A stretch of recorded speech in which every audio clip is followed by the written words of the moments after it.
Olá pessoal, essa é a segunda e última aula referente ao sistema genital feminino e nela nós vamos estudar os órgãos genitais externos e as escavações pélvicas. Espero que vocês aproveitem o material.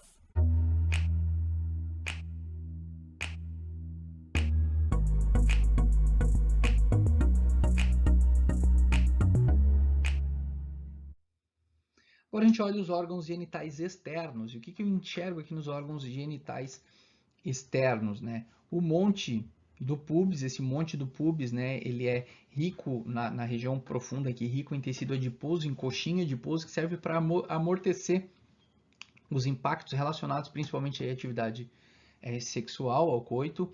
Esse monte do pubis é recoberto também por pelos, né? A gente chama de pelos pubianos. Descendo aqui nós encontramos os lábios maiores, né? Também conhecidos como grandes lábios, revestido por pele e consequentemente possui também pelos pubianos.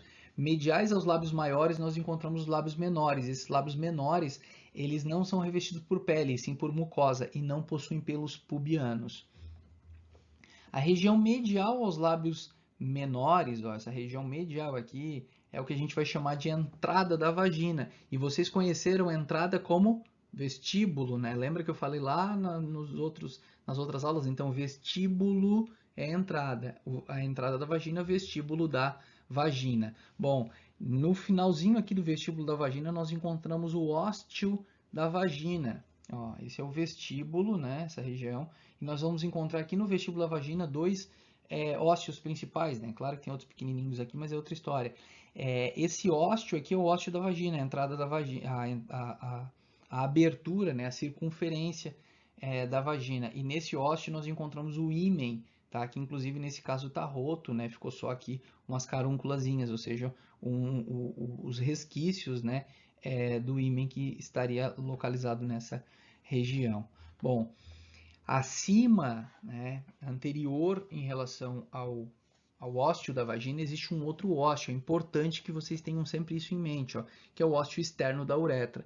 Vejam, ó, ósteo externo da uretra é uma estrutura, ósteo da vagina é outra, eles não se comunicam. Né? E por que isso é importante levar em consideração? Numa sondagem, por exemplo, passar uma sonda vesical, né, para o paciente conseguir urinar pela sonda, tem que encontrar o ósteo certo, né? Se entrar no ósteo externo, no ósteo da vagina, vai entrar na vagina, vai chegar no útero, mas não na bexiga. Então, o ósteo externo da uretra, né? Tanto um quanto o outro se abrem aqui no vestíbulo da vagina. Bom, existem ainda ali os ósteos das glândulas vestibulares, também conhecidas como glândulas de Bartholin.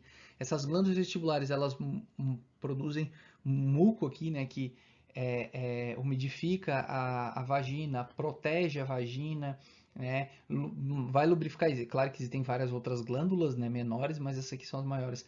Elas vão estar também é, é, lubrificando, né, a vagina preparando para o coito, para o ato sexual. E em cima aqui, ó, no ponto de encontro entre os lábios menores, nós encontramos o clitóris. O clitóris é como se fosse um mini pênis. O clitóris ele vai ser constituído, ele vai ter dois corpos cavernosos, um corpo esponjoso, uma glande, prepúcio, ó, esse capuzinho aqui é o prepúcio do clitóris, frênulo do prepúcio, ele é tecido erétil assim como o pênis, e se ele for estimulado, ele fica ereto assim como o pênis. A diferença é o tamanho, né? Mas o clitóris é tecido erétil, né? Assim como o pênis. Ó, o prepúcio do clitóris aqui. Ó, comissura anterior dos lábios. Na região posterior nós encontramos a comissura posterior dos lábios. Essa região aqui é conhecida como períneo clínico, tá? Nessa região nós encontramos uma linhazinha chamada de ráfido períneo, que vai, né, da região do pudendo, né? Ou seja, isso aqui é a vagina, não, isso aqui é o pudendo ou vulva, né? A vagina é só o canal, conforme eu vou apresentar para vocês. Então, ó, entre o pudendo ou vulva, né, e o ânus, nós encontramos a ráfido períneo. E essa região que a gente verifica aqui, ó, é conhecida como períneo clínico. Essa região é utilizada para episiotomia, né, que é um corte feito nos partos normais, nem em todos os partos normais.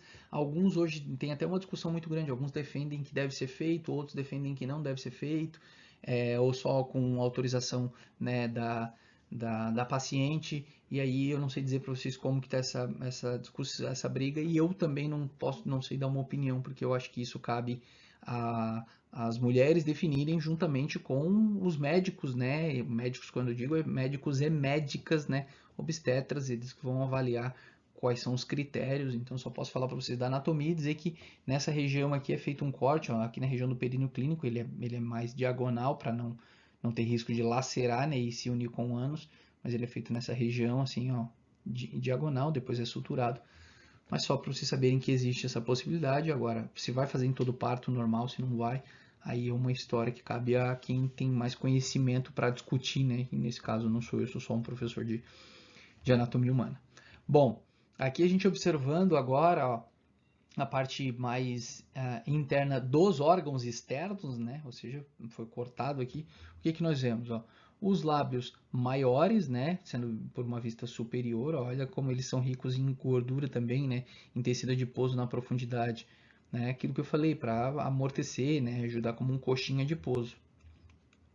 Medialmente aos lábios maiores, os lábios menores, ó. Então aqui encontramos os lábios menores, né? Vejam que não é pele, ó, é mucosa, né? E não possui os pelos pubianos que possuem, ó, aqui. O vestíbulo da vagina, né? A entrada da vagina. Essa aqui é a região do ósteo, ó. Essa região aqui é essa região aqui do ósteo. Essa região aqui do vestíbulo é essa região aqui que nós vemos. E, ó, a vagina ali, que é um órgão muscular, né? Vale lembrar que a vagina ela se mantém sempre colabadinha. A única porção da vagina que vai estar mais dilatada é a porçãozinha final, que a gente vai chamar de fórnice da vagina, essa partezinha, que no momento porque aqui eu tenho o colo do útero, como se o colo estivesse assim, a vagina ela vem fechadinha e ela abraça o colo do útero, então essa porção final ela é um pouco mais dilatada. A gente chama essa região de fórnice da vagina, alguns autores chamavam de fornix, tá? Dependendo do livro, não há problema. Então fornix ou fórnice, tá tudo certo. É a parte da vagina que está margeando aqui o colo do útero. Vale lembrar que o canal muscular eu chamo de vagina. Os órgãos externos que a gente vê aqui, o correto é vulva ou pudendo. Eu não posso chamar isso aqui tudo de vagina, porque a vagina é o canal muscular, certo? Bem, em relação às escavações pélvicas, né? Agora a gente está finalizando, mas é algo bem importante. O que nós vemos aqui, ó? Que isso aqui é um corte sagital, né? Esse aqui é a vista superior, esse aqui é outro corte sagital, mas esse aqui é mais sagital mediano. Vejam, ó, existem duas escavações, uma entre a bexiga e o útero e uma entre o útero e o reto. Essas escavações ou recessos, né? O peritônio vem, ó, se reflete e retorna, envolvendo aqui o útero, se reflete de novo e retorna lá atrás. A gente vai chamar de, como eu falei, escavações ou recessos. Um deles é o mais importante, que é o recesso reto uterino ou escavação reto uterina. Fica aqui entre o útero e o reto. Ela é mais conhecida pelo epônimo, né, de fundo de saco de Douglas. Na verdade não é um epônimo, né, é um nome, né, mas enfim, não deixa de ser um epônimo. Fundo de saco de Douglas. Esse fundo de saco de Douglas ou a escavação reto uterina, ela vai servir para que fim, né? Ou qual é a importância clínico-cirúrgica, né, desse conhecimento? É o seguinte, ó, existe outra escavação que eu vou apresentar. Essa aqui é a escavação reto uterina, o fundo de saco de Douglas, e vou mostrar a anterior também, que é a escavação ou recesso vésico-uterino, né, ou vésico-uterina, que é a anterior. Por que essa aqui é mais importante, a posterior? Pelo seguinte, bom, isso vocês levem para a vida. A cavidade abdominopélvica masculina, ela é fechada, ela não se abre para o meio externo. A feminina não, ela é aberta. Senhor, como assim aberta? Sim, olha só, notem que existe uma comunicação aqui, né, entre o meio externo, o vestíbulo da vagina, com a vagina aqui, ó, com o útero, com a tuba uterina e com a cavidade pélvica, né? Eu falo abdominopélvica porque as duas cavidades se comunicam, né? E vejam, então a masculina é fechada, a feminina é aberta. É possível que infecções, né, na região externa, lá no vestíbulo da vagina ou na vagina, uma vaginite, né, acabe se disseminando, né, as bactérias vão lá para o útero, para a tuba uterina, gera uma salpingite e consigam entrar aqui na cavidade pélvica, né? E o processo inflamatório nas vísceras pélvicas, né, é conhecido como DIP, doença inflamatória pélvica. Então é algo que a gente tem que se preocupar. Uma paciente com dor abdominal, né? em que o médico até pode ter como hipótese diagnóstica um apendicite, antes de pensar em apendicite, antes de suspeitar e investigar mais apendicite, ele tem que descartar a possibilidade de DIP, doença inflamatória pélvica. Tá? E a relação aí, né, do desenvolvimento dessa doença inflamatória pélvica eu acabei de explicar para vocês, né? Doenças aqui, né, infecções na região da vagina, do útero, podem se disseminar facilmente aqui para a região pélvica. E uma das formas do profissional verificar é através do toque vaginal, quando ele pressiona aqui a região posterior do fórnice da vagina, essa compressão, se a paciente tiver com doença inflamatória pélvica, se a região inferior estiver inflamada, tiver pus aqui, ela vai sentir dor, tá?